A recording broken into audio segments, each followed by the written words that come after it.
Good afternoon, ladies and gentlemen. Thank you for allowing me to be part of this esteemed forum. Thank you for Professor Fan and Professor Gao and his team.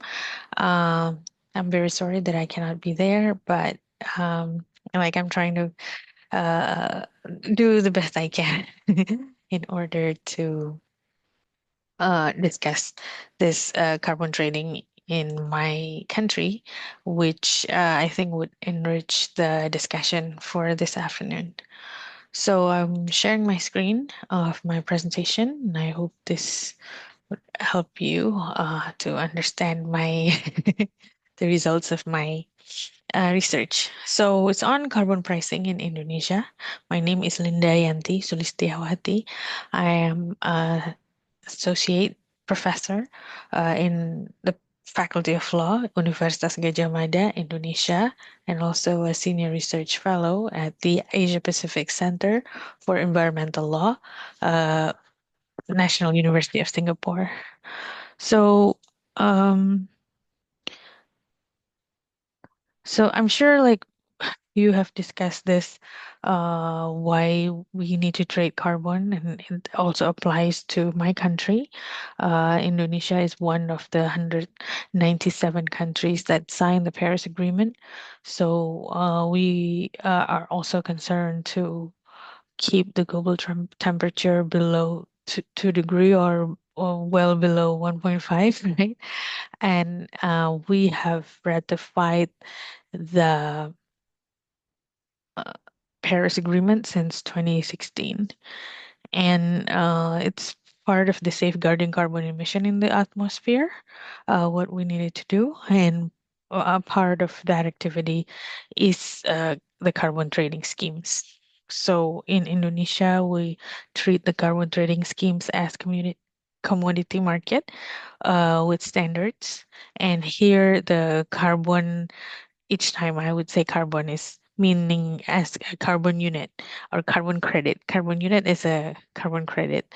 And carbon credit is the right to produce carbon, and the credits are produced by projects that are made by reforestation projects that sequester carbon. So that's like the nutshell of it.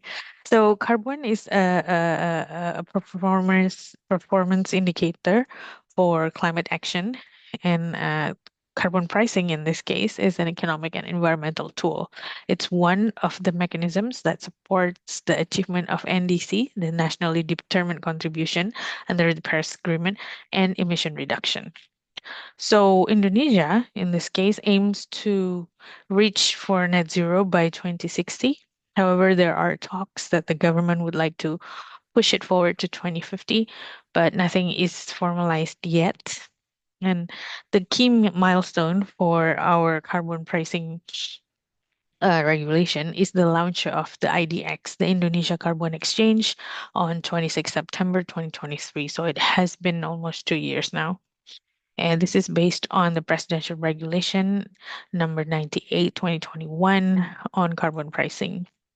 And this is our sector-based regulatory framework. In Indonesia, the carbon pricing is governed by multiple ministries by sector: energy, waste, agriculture, IPPU, and forestry. is industrial process and product use, which are sectors include direct emissions from a range of chemical processes used to manufacture products, so outside the energy sector.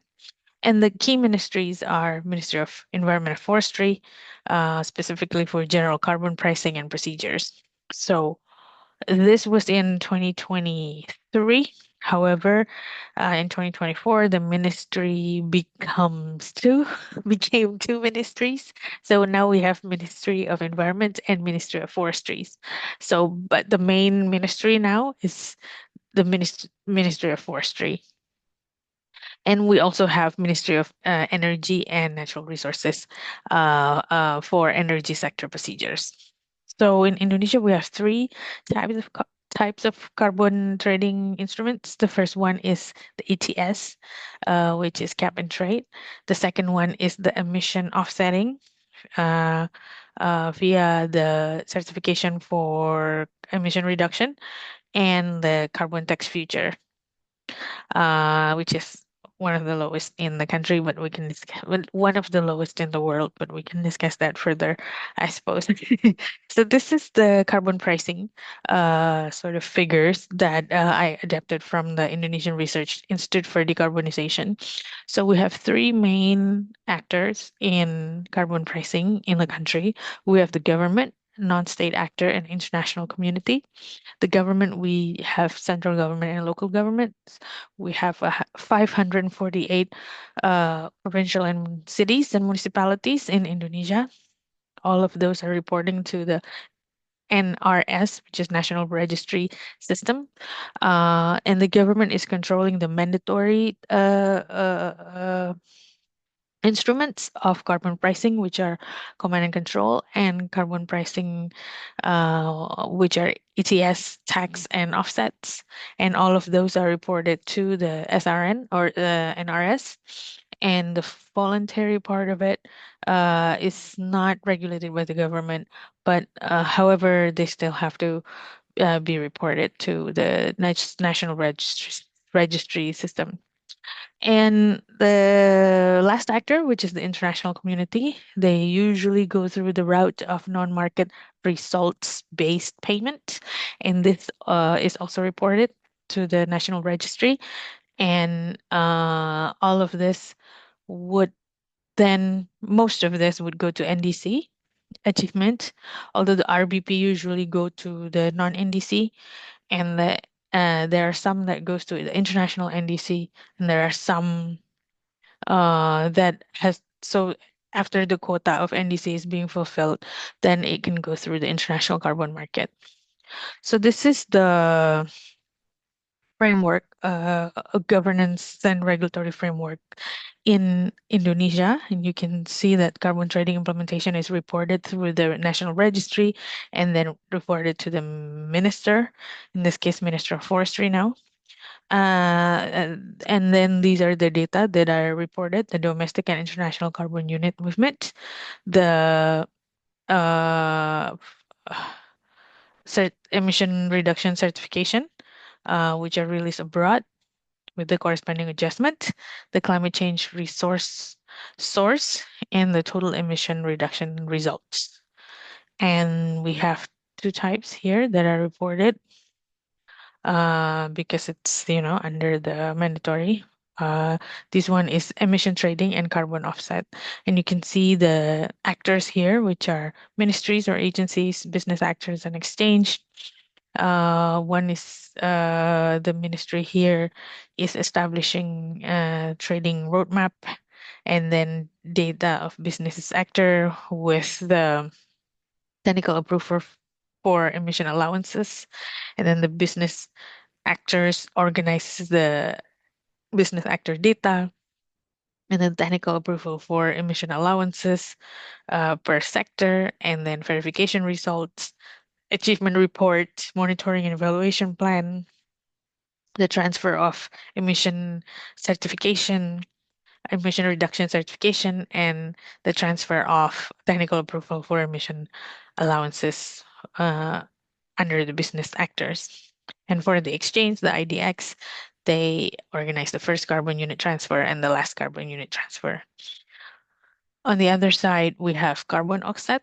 Carbon offset also has three major actors, which are similarly to the emission trading, but the ministries here goes down to the government here goes down to the governor and the region level.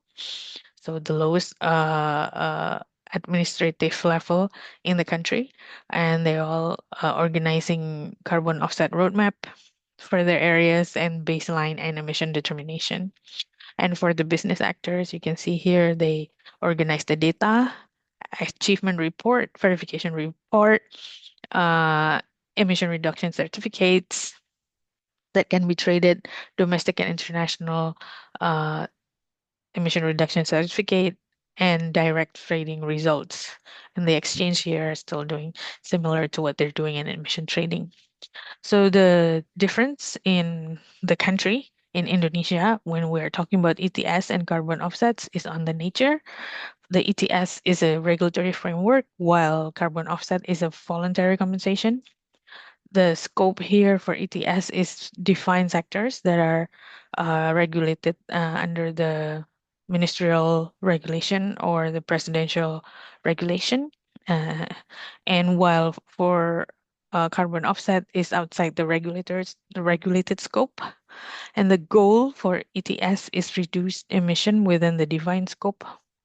The goal for offset is to neutralize or offset emissions.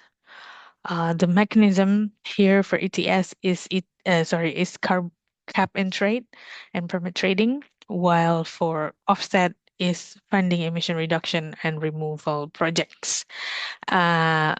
Examples for ETS here is ETS in EU that's very advanced, and in China.